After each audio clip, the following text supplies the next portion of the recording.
Oke, bisa ya. Oke, bisa diinformasikan kepada teman-temannya yang belum hadir supaya memasuki kelas online-nya ya.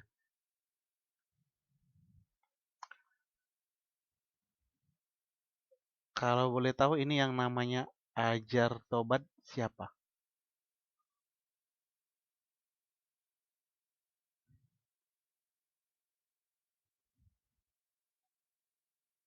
Oke, oke, terima kasih. Eh, Baru datang ya. Nah, kemarin kan izin kan.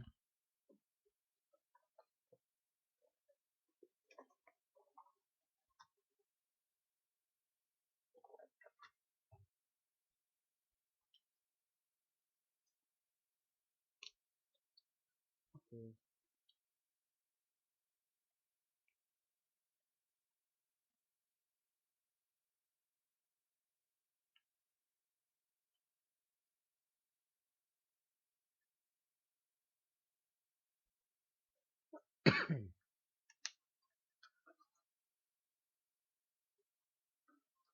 Oke, selamat malam. Eh, ini ada Mbak Nuri ya.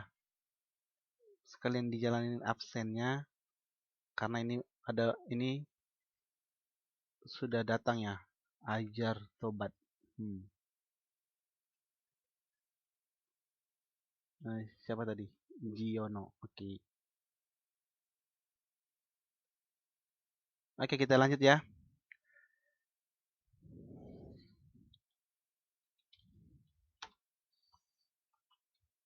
Oke, sekarang kita belajar yang masih bagian penelitian sosial, yaitu teknik penulisan laporan hasil penelitian. Berarti nanti di sini dibahas bagaimana cara menulis laporan penelitian, ya. Oke, sebelumnya sudah kita bahas sedikit, tapi kita perdalam lagi pada pertemuan malam ini ya. Oke. Kalau ada nanti pertanyaan bisa langsung ditanyakan. Kalau ada yang kurang jelas.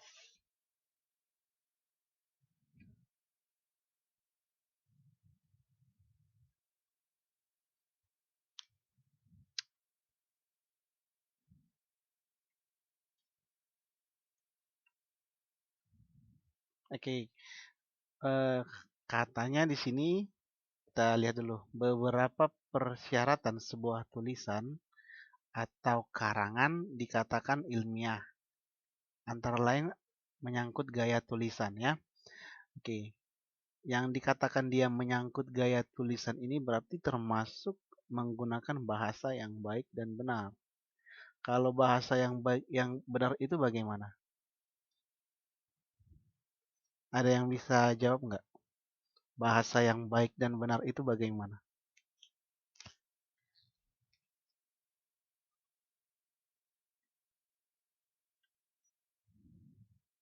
Oke, ini Mbak Vina bilang ejaan yang disempurnakan. Iya, ada lagi nggak? Terus menggunakan bahasa Indonesia yang baku. Emangnya yang baku itu yang bagaimana? Oke, selamat malam juga. Yang baku itu bagaimana? EBI. Apa itu EBI?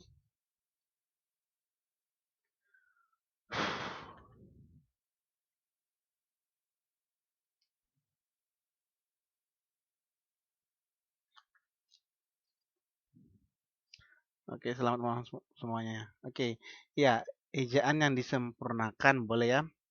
Nah, ejaan bahasa Indonesia yang telah disempurnakan.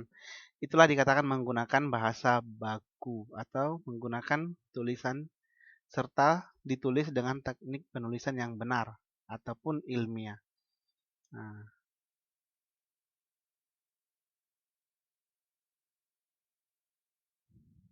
selamat malam juga.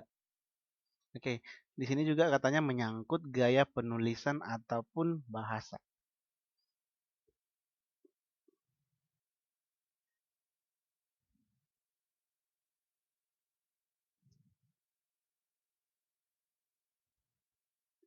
Kalau kita tulis seperti ini bisa nggak? Ini kan iya. Nah, kita tulis seperti ini bisa nggak? Hmm,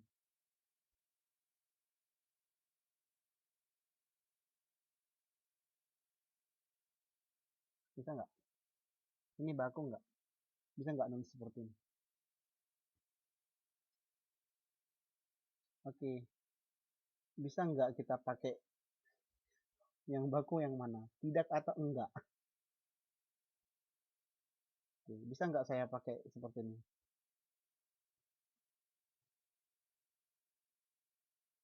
Terus seperti ini. Terus kalau gini bisa nggak?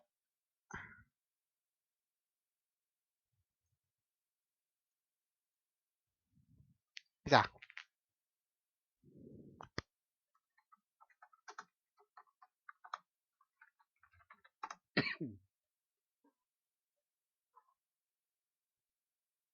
Udah. Nggak bisa ya kan? Berarti harus menggunakan contohnya tidak.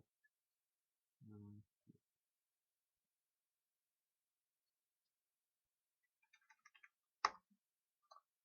Sudah ada yang mau ditanyakan nggak? Ada yang jelas? Ini tanda seru K, ini siapa kalau boleh tahu? Tanda seru K, ini siapa ini? Ika. Ika itu ada nggak?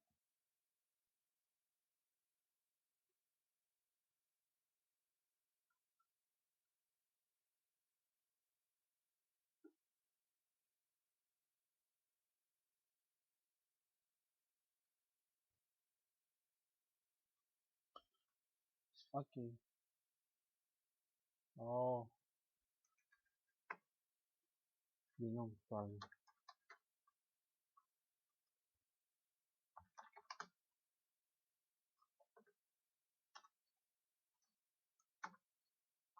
Oke, itu baku nggak penulisan nama Rika? Jadi tanda seru K, at. Bisa nggak?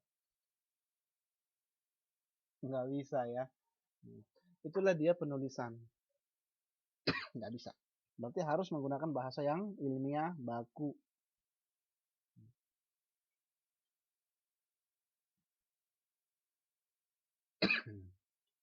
Kita lihat ini gaya penulisan dari segi bahasa.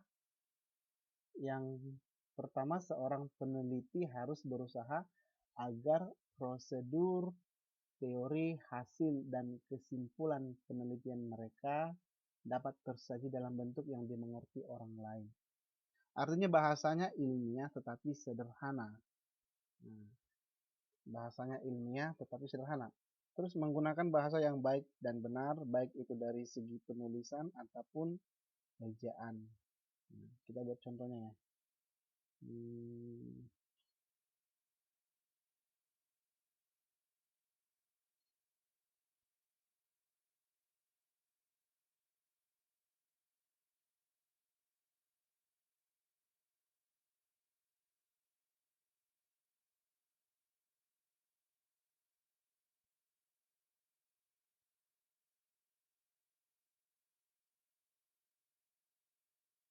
Oke, yang benar yang atas atau bawah?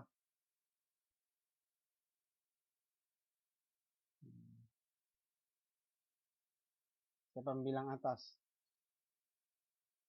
Nah, semuanya suka di atas. Oke, iya yang di bawah tidak boleh karena ini adalah bahasa alay dan tidak benar, ya.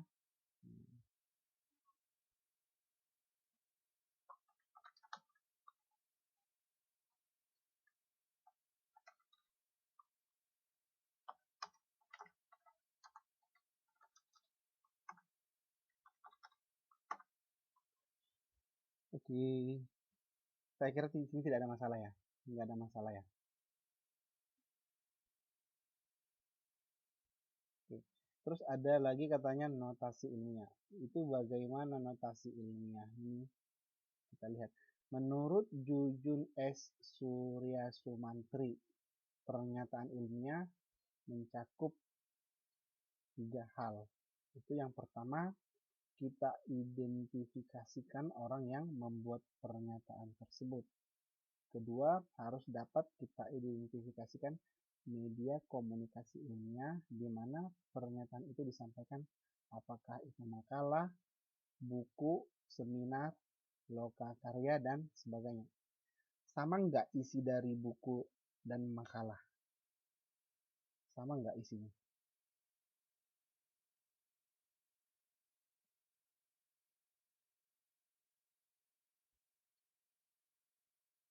Sama nggak isi? Halo, masih dengar ya? Sama nggak makalah dan buku? Sama nggak?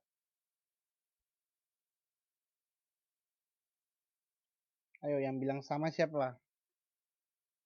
Mbak Arini suaranya di mana?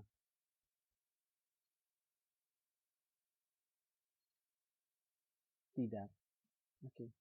Biasanya lebih tebal yang mana? Buku atau makalah?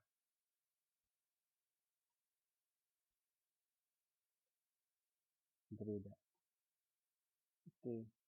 Terus beda nggak buku dengan skripsi? Beda nggak? Beda buku dengan skripsi. Terus seringkali saya baca, boleh lihat juga. Ada kata peneliti. Peneliti beranggapan bahwa kejahatan yang terjadi akhir ini disebabkan karena bla bla bla. Nah, contohnya. Terus dia memakai kata peneliti. Peneliti menganggap, terus peneliti menuliskan, peneliti artinya menyatakan dirinya. Ini di dalam mana biasanya? Ini di dalam skripsi atau dalam buku? Selamat malam juga. Ini di mana biasanya? Makalah boleh. Pernah nggak di buku baca ada kata peneliti? Tidak kan? Berarti notasi ilmiahnya harus dicocokkan, ya.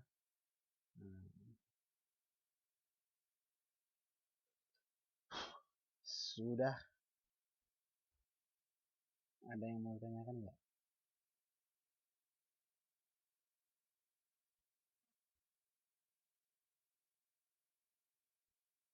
Selamat malam juga.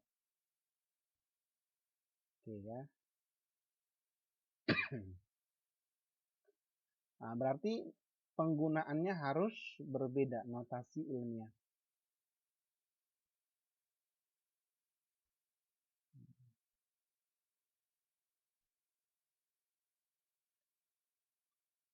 Selamat malam juga semuanya. Oke, kita lihat di sini macam-macam teknik notasi ilmiah ini baik dari segi penulisan. Ada dia dikatakan model APA. APA? Apa itu APA? Ayo. Model apa?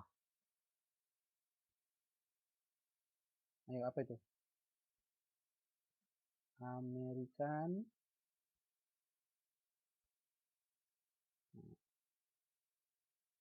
Yang orang Amerika pasti tahu nih. Ada yang orang Amerika di sini. American Psychology.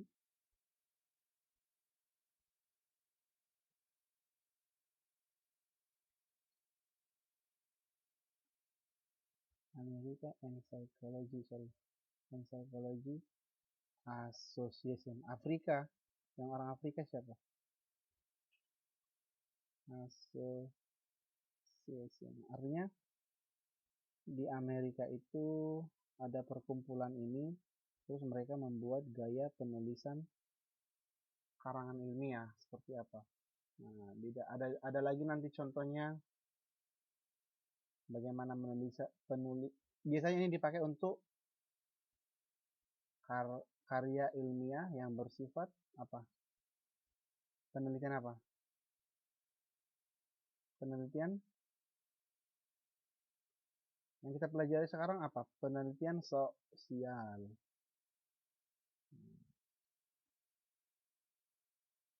Penelitian sosial ini biasanya menggunakan format APA. Oke. Ini contohnya, nanti kita lihat contohnya nanti. Terus ada juga contoh model teknik notasi ilmiah, ada model footnote. Ada footnote, ada juga body note. Ya.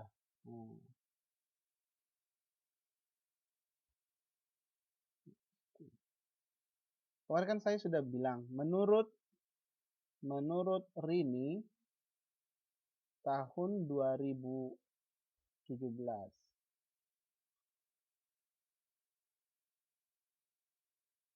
Hal-hal yang menyebabkan terjadinya apa kemarin? Penyakit sosial disebabkan oleh karena apa? Gimana kemarin kita lakukan penelitiannya? Bidang doli. Kenapa? Karena suka, boleh. Inilah namanya body note. Nah, sedangkan footnote, kalau foot itu artinya apa? APA, American and ini dia, Psychology Association. Bisa kan dibaca? Ini namanya body note, terserah pilih yang mana. Ada juga footnote. Foot artinya apa? Apa arti foot? Foot artinya apa? Terus note artinya apa?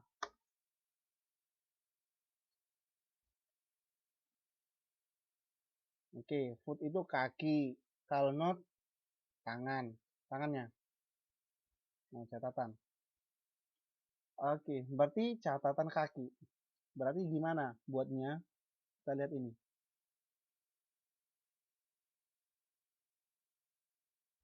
Nah, inilah yang disebutkan dengan catatan kaki tadi. Contohnya, analisa SWOT industri batik DIY 1. Kita buat di sini, angka 1. Terus keterangan dari angka 1 ini dibuat di catatan kaki. Yang ini. Nah, contohnya, DIY adalah daerah istimewa Yogyakarta atau apa. Selamat malam juga.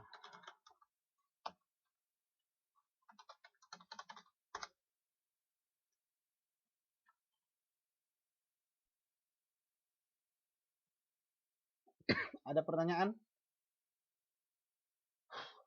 Ada pertanyaan nggak?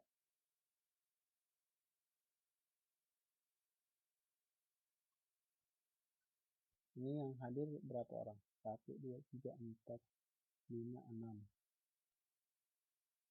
7, 8, 9, 10, 11, 12, 13, 14, 16, 17, 18 ya. Nah, bisa dikabari temannya yang belum datang. Terus kalau yang terlambat atau tidak datang nanti bisa belajar dari link YouTube. Ya. Oke, catatan kaki berarti mencatat web. Oke, pertanyaan yang bagus. Artinya catatan kaki itu seperti ini. Andaikan dia teks. Nah, andaikan ini teks. Seorang peneliti harus berusaha agar prosedur teori bla bla bla bla bla bla. Nah, orang lain ini. Terus ini pendapat siapa? Pendapat Rini contohnya. Terus kita buat di sini di catatan kaki di bawah. Jadi nomor 1 kan. Nah, penjelasannya ini lagi dia. Contohnya, teori yang dimaksud adalah teori yang seperti ini. Bisa ya? Teori yang dimaksud adalah bla bla bla bla bla bla bla bla bla bla bla bla bla bla bla. Terus ada istilah asing contohnya. Kalau istilah asing, bahasa Inggris, bahasa Mandarin, nah, atau bahasa apalah ya. Nah, biasanya itu ditulis dalam cetak miring. Cetak miring terus dibuat tandanya. Contohnya 2.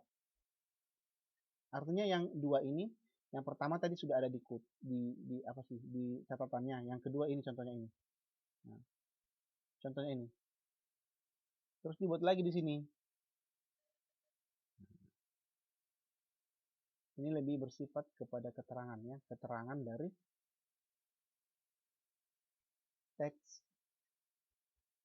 yang diberikan angka ini.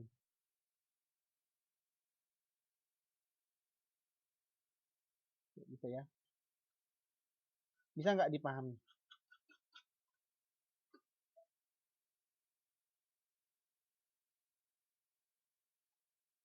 Oke, lihat ini tadi di catatan kaki. Bukan berarti harus website, tapi keterangan lanjut dari apa yang telah dituliskan di teks itu, gitu. Batik dilindungi oleh UNESCO sebagai warisan budaya dunia internasional. Tanggal 2 Oktober 2009. Kan kita kan belum tahu nih arti dari kalimat ini secara luas. Nah, kan dia kan masih menjelaskan sedikit. Bisa makanya batik dilindungi oleh UNESCO sebagai warisan budaya dunia Indonesia tanggal 2 Oktober. Nah, kalau kita pergi ke sini, mungkin ini akan memberikan informasi tentang apa itu batik, apa itu UNESCO, ya. Nah, terus ini lagi nomor mana nih ya? Nah, kira-kira seperti itu.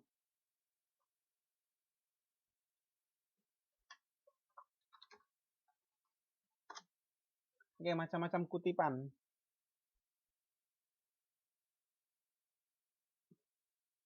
Macam-macam kutipan.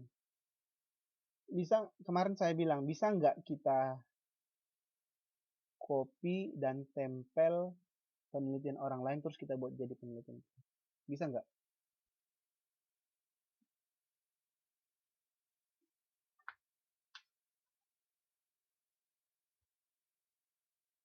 Bisa nggak?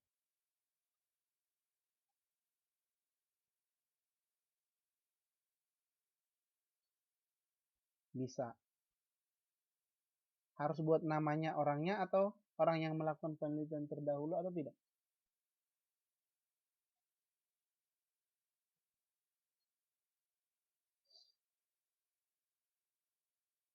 Contohnya, tadi saya mau ambil ini. Menurut Jujun S. Surya Sumantri, pernyataan ilmiah, nah, kalau contohnya tidak saya buat ini contohnya, ini contoh saja ya, maka saya sudah termasuk plagiat karena tidak mencantumkan pendapat dari Surya Sumantri. Kan ini kan bukan pendapat saya kan? Nah, ini kan pendapat dari Surya Sumantri. Harus dibuat namanya dulu kan? Itulah yang disebutkan dengan kutipan langsung. Sementara ada juga kutipan tidak langsung. Kutipan tidak langsung ini bagaimana? Kita mengubah susunan kalimat yang asli dengan susunan kalimat sendiri. Nah, oke.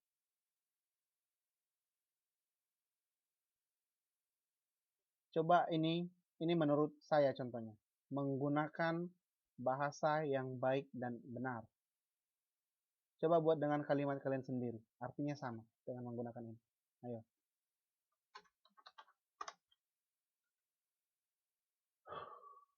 Ayo.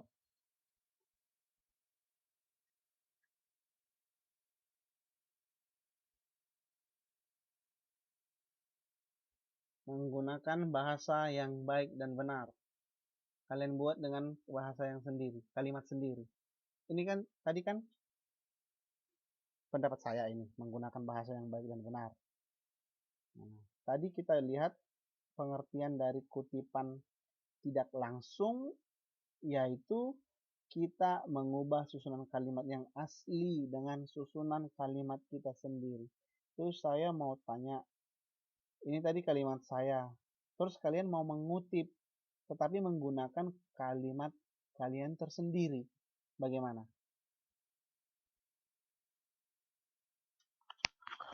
Bisa nggak?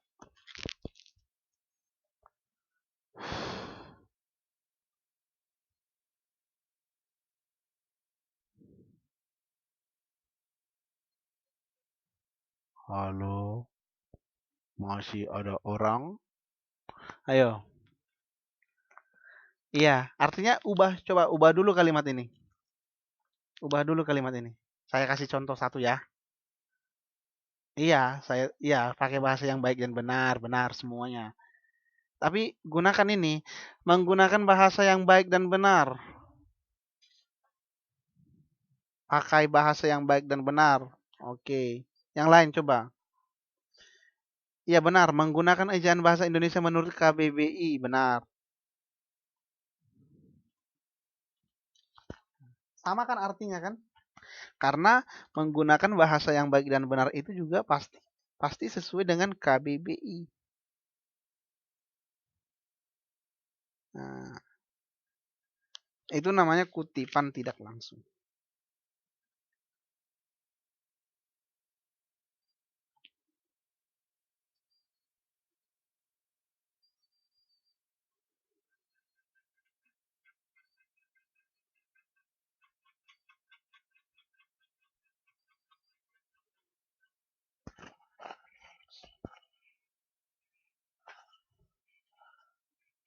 Oke, ada pertanyaan?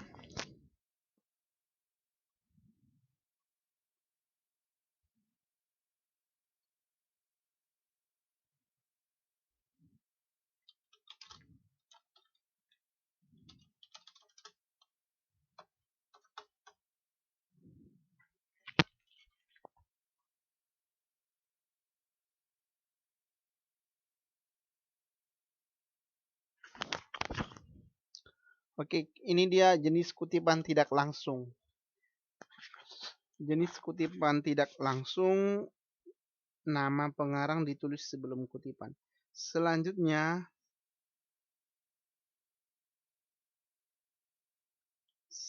Giono.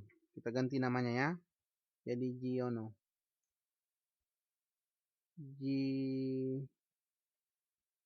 Giono. Oke, ini apa nih? Ini 1987 ini mengatakan apa?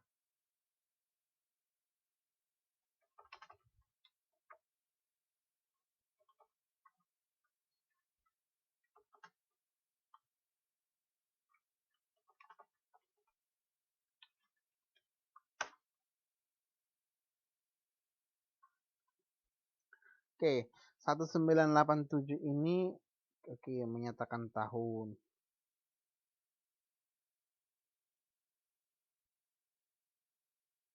Oke, kalau ini 234 menyatakan apa?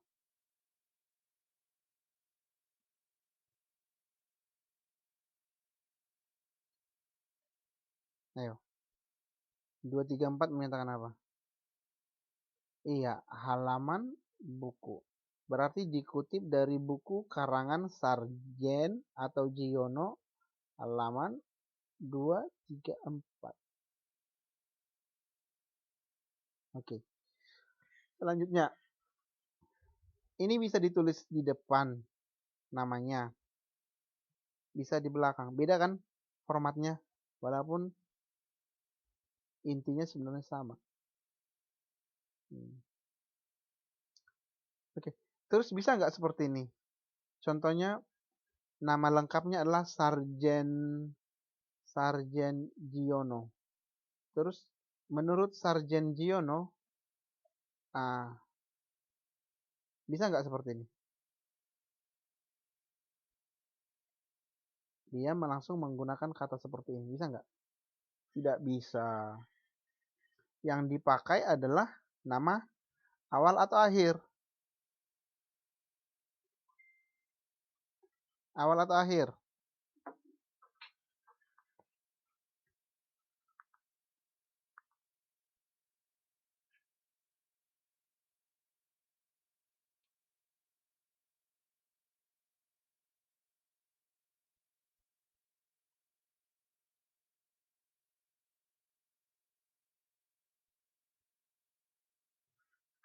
akhir.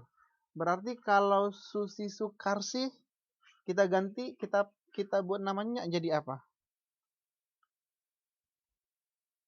Susi Sukarsih. Jadi berarti menurut apa? Menurut Sukarsih. Jadi kalau namanya cuma satu seperti Nuri gimana? Nuri aja. Berarti Ri aja gitu. RI. Atau Rini. Gimana? Ni aja gitu. Kan itu nama akhirnya.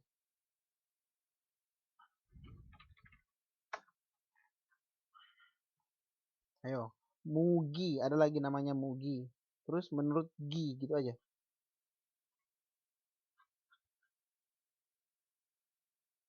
Iya, beda dua kata. Jadi kalau misalnya, kalau contohnya namanya pengarangnya adalah Nuri. Terus kita buat apa? Ya Nuri sama, harus satu ya. Nah, itu dia. Oke, lihat di sini kalau dia di awal disebutkan nama, dituliskan nama penelitinya, peneliti orangnya, dia namanya di luar tanda kurung. Nah, ini namanya. Tahunnya itu di dalam. Sedangkan kalau di akhir dia dalam kurung semua. Nah, lihat ini, sarjen, koma, tahun dan halaman yang dikutip.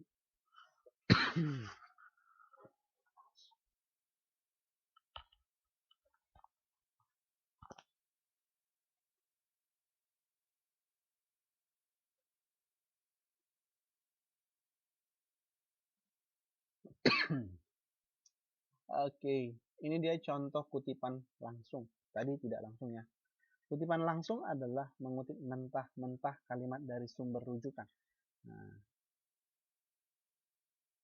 tetapi biasanya ukuran kalimatnya lebih kecil. Tapi itu biasanya kalau banyak. Kalau lebih dari 40 kata. Nah, seperti ini kan. Berikut adalah penjelasan Sulistyo dalam buku Plagiarisme 2011 tahun 2011 halaman 25 tentang sanksi akademis bagi pelaku plagiat. Di antaranya dicabut haknya atau dipecat dari perguruan tinggi. Sekali lagi, tindakan salah mengutip atau lupa menyebutkan sumbernya. Bukan saja persoalan sumir di seputar etika, tetapi juga dalam domain hukum yang secara tegas mengancam akan menekan sanksi. Oke, berarti jangan biasakan untuk melakukan plagiat. Bisa ya?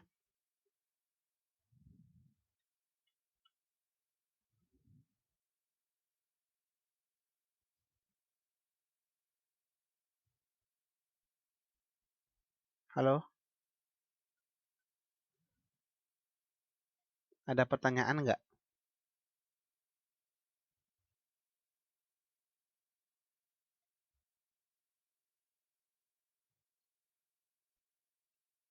Kita lanjut ya.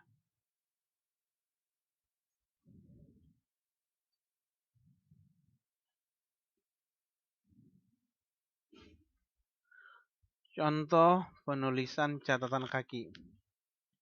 Ini, lihat nggak angkanya di sini, yang ini? Diandalkan, terus ini kan satu, ada angka 1. Lihat nggak ini? Terus angka 2 ini kan ada kan? Berarti pengertiannya ini ataupun informasi lanjut tentang, kan katanya Richter melihat ilmu sebagai sebuah metode. Oke, metode yang bagaimana? Kita kan belum paham. Apa itu metode, mungkin ilmu itu bagaimana, kita kan belum paham. Tetapi intinya kalau menurut Richter, ilmu itu dikatakan sebuah metode. Terus kalau kita ingin tahu lebih lanjut tentang pendapat Richter ini, maka kita lihat di sini, di buku ini. Nah, kan ada 1. Itu contoh ya.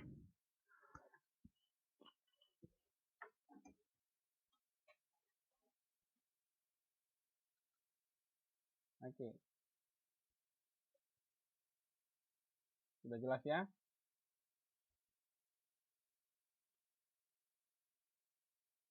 Oke, contoh penulisan daftar pustaka.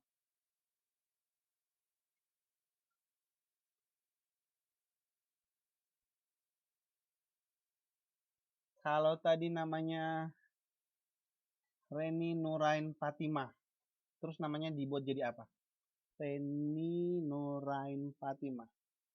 Jadi apa? Ini kan Harold A. Larabi. Kalau Reni Nurain Fatimah itu gimana? Ayo kita tulis.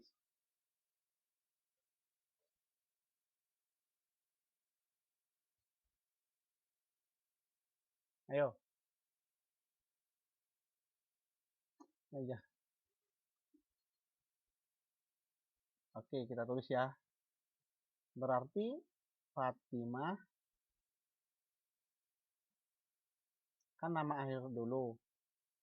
Fatimah. Terus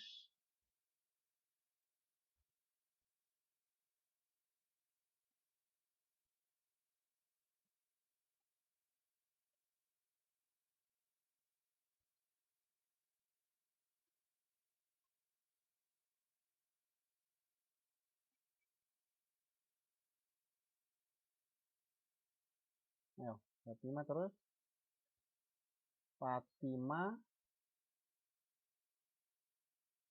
R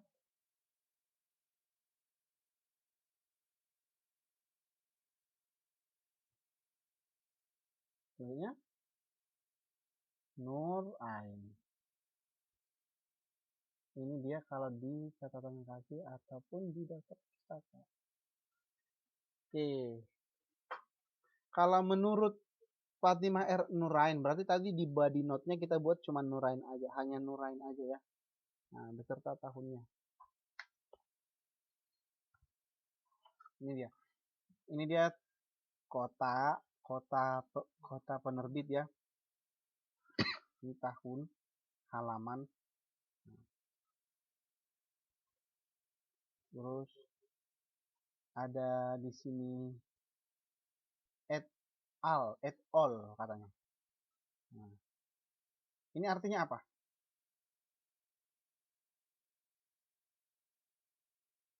Apa ini? Apa artinya ini? Ini yang saya tandai di sini. Ini apa artinya? Pernah nggak? Bukan. DKK. Tahu DKK?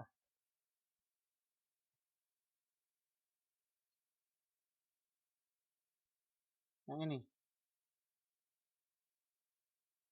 Nah ini et at al. Ini. Bukan. Iya yang di blok, yang warna biru. Ini artinya apa? DKK kan sama. DKK itu apa? Dan kawan-kawan. Berarti penulisnya ada berapa?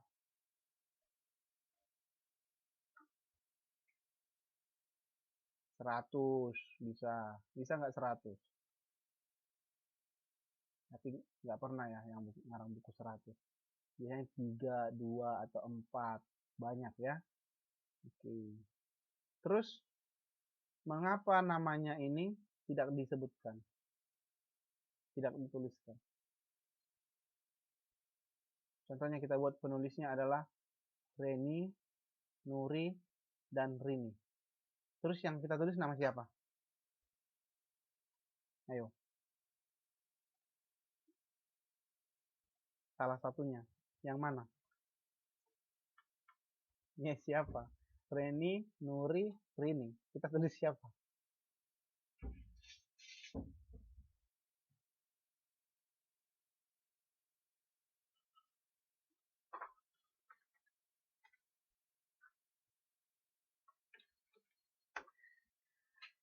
Itu adalah penulis utama. Penulis utama. Kan penulis utama itu kan pasti ada kan? Penulis utama. Itu dia. Bisa?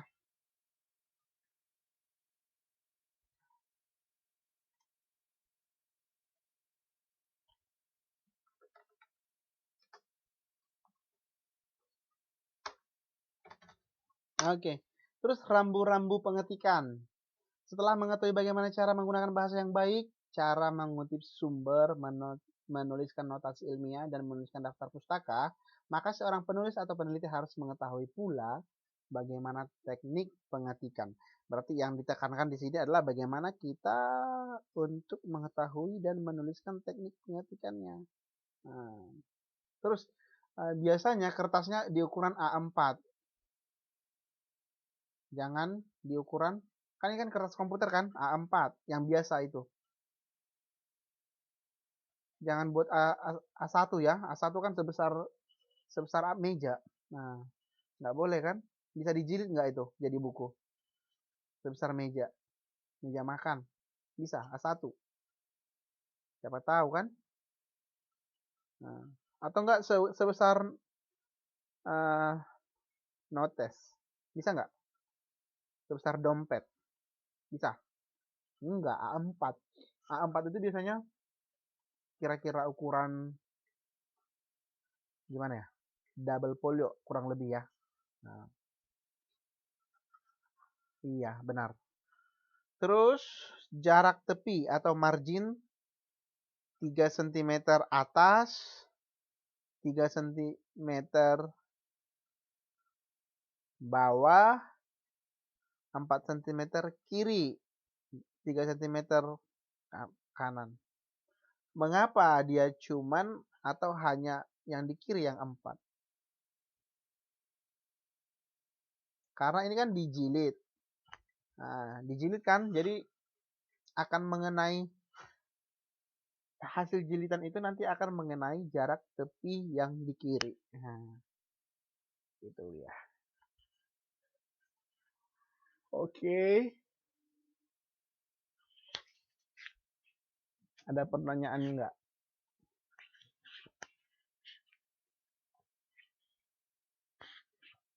Oke. Pengetikan naskah. Naskah diketik dengan mesin ketik standar IBM atau menggunakan komputer. Jarak 1,5 atau 2 spasi. Artinya jarak dari sini ya. Dari sini ke sini. Terus seluruh naskah dimulai dari halaman sampul dengan daftar pustaka menggunakan huruf yang berukuran sama. 12 atau 13 ukuran huruf ini. Biasanya menggunakan huruf apa? Times New Roman. Nah, jangan buat yang bergaya-gaya, nggak boleh ya.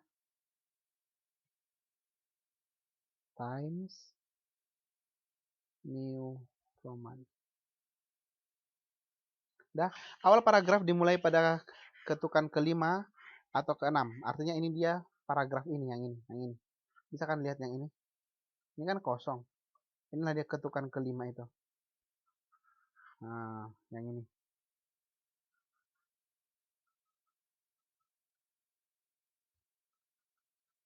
Atau ya gitu ya.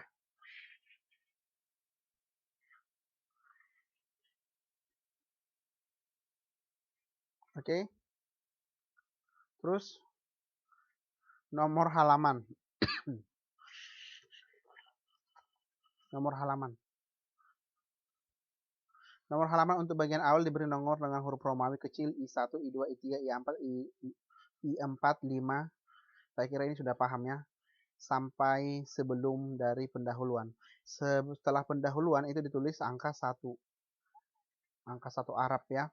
Nah, angka 1 Arab maksudnya 1, 2, 3, 4, 5, 6, 7 sampai habis.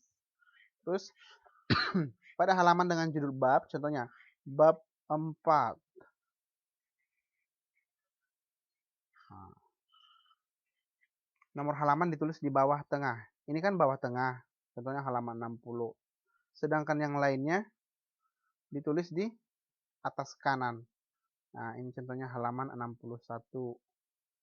Kalau setiap judul bab dia di sini.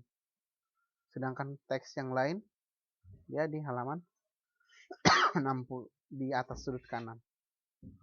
Oke.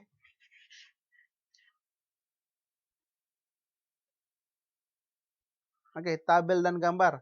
Tabel diberi nomor dengan angka Arab juga. Nah, tabel diberi judul di atas berjarak 1 spasi. gambar diberi nomor urut dengan angka Arab. Tetapi ini dia jika ada.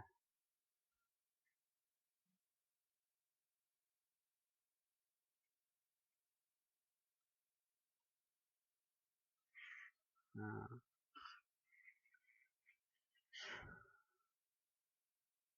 artinya tabel ini harus jelas ya. Oke. Oke, ini dijawab masing-masing, ditulis sekarang juga. Ada 5 soal.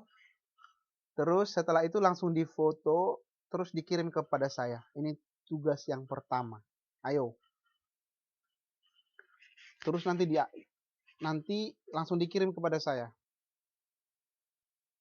di Facebook. Sudah? Ini seperti tugas yang pertama, tapi ibarat ujian. Ditulis di catatannya terlebih dahulu, terus setelah siap saya katakan kumpul, langsung kirim ke inbox Facebook. Bisa?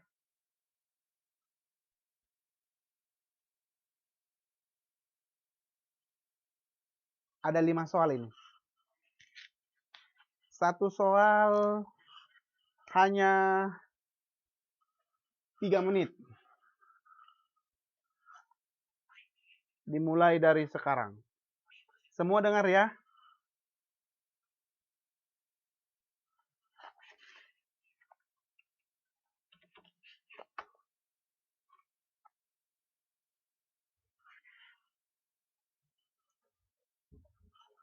Ayo nomor 1 dijawab. 3 menit. Ini langsung ditulis ya di catatannya ya.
Sudah?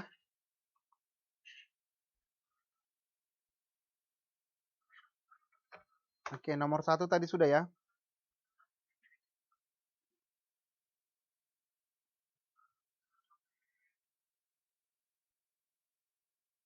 Oke. Nomor 2.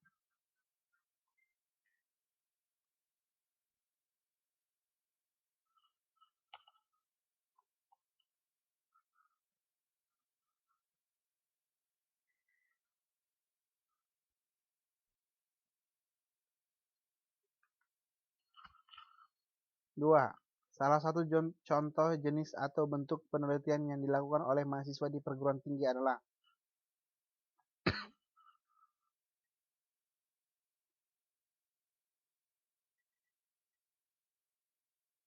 Halo, ini Amelia baru datang ya. Silakan dikerjakan soal ini dari soal nomor 1, dicatat di bukunya, terus setelah nanti ada 5 soal, difoto, dikirim ke Facebook, ke inbox Facebook.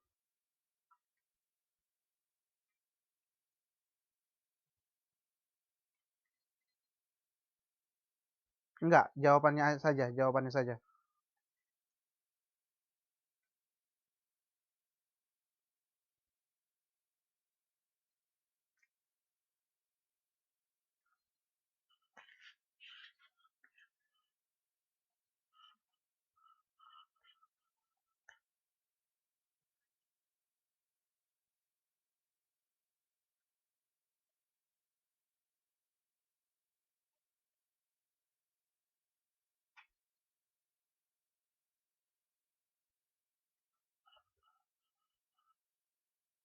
Ini nomor 1 sudah ya. Oke, nomor 2 ini.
Udah ya, nomor 2 sudah.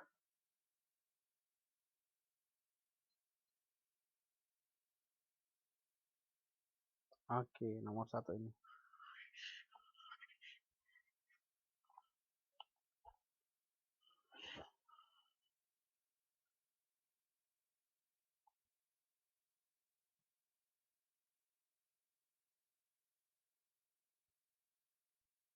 Terus ini akan kita bahas pertemuan selanjutnya. Nah, dikumpul dulu malam ini juga ya.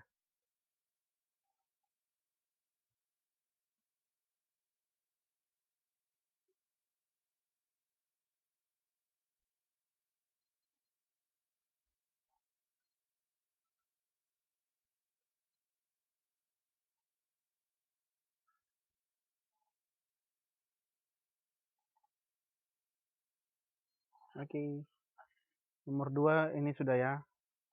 1 menit lagi.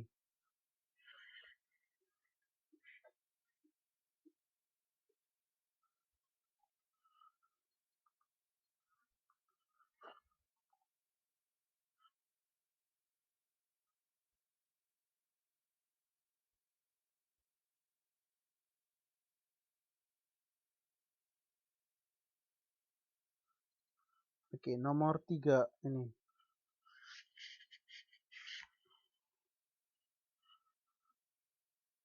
Maaf, ini jadi nomor 3 ya. Salah ketik.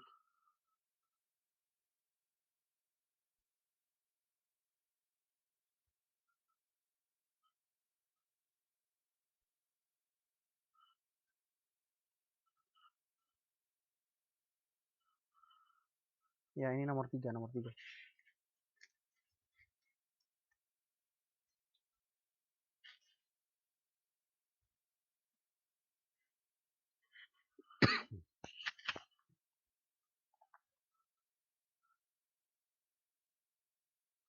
Yang belum nomor berapa?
Udah ya. Nomor 3 sudah ya. Huh. Ini nomor 2.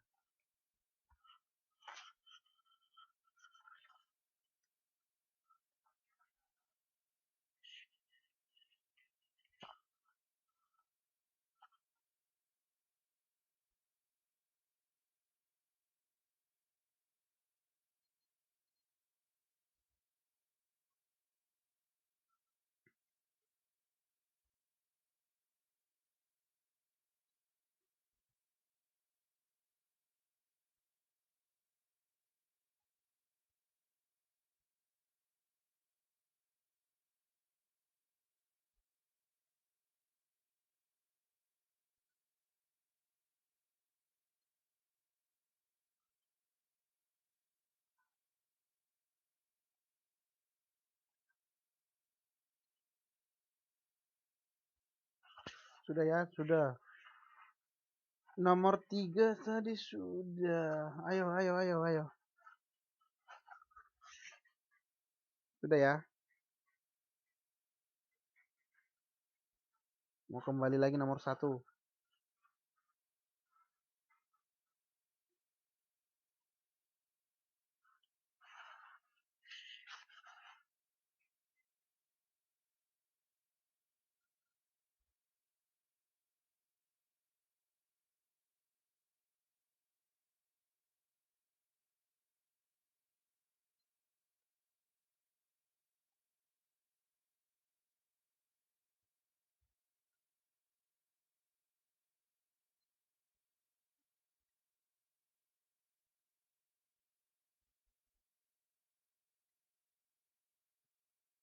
Sudah ya.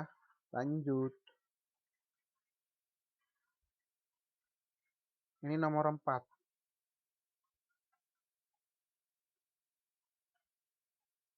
4 soal aja, 4 aja. Jadi nanti yang benar nilainya dikali 25.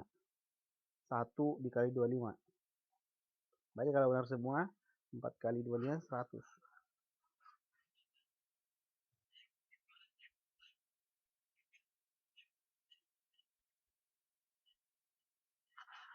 Ini nomor 4-nya.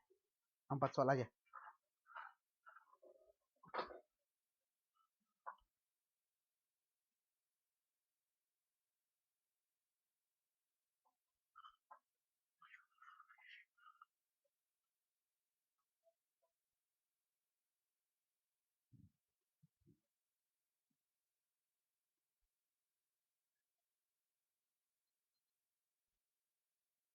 Oke, nomor 3. Oke, kita lihat sebentar. Nih.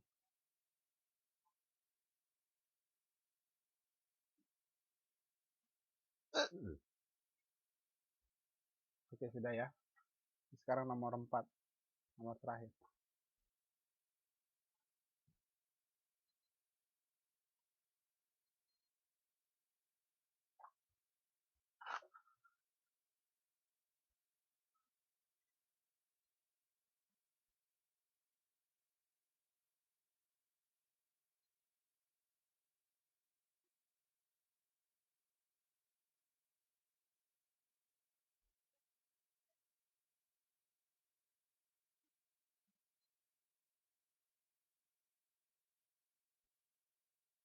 Sudah.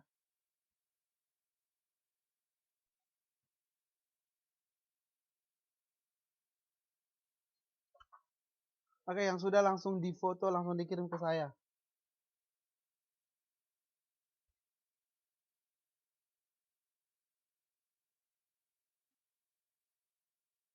Iya, cuma 4.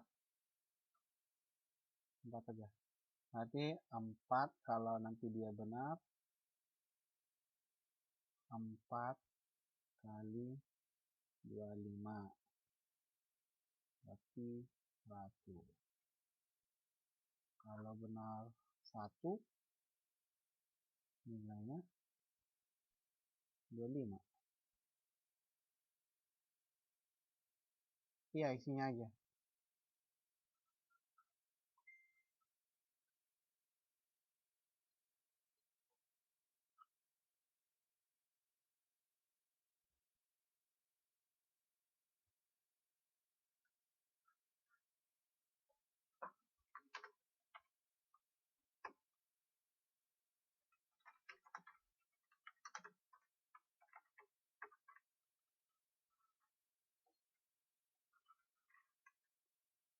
Udah ya? Oke, sampai di sini dulu pelajarannya hari ini. Silakan dikirim. Kalau belum siap, bisa juga dikirim nanti ya.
Oke, sampai jumpa.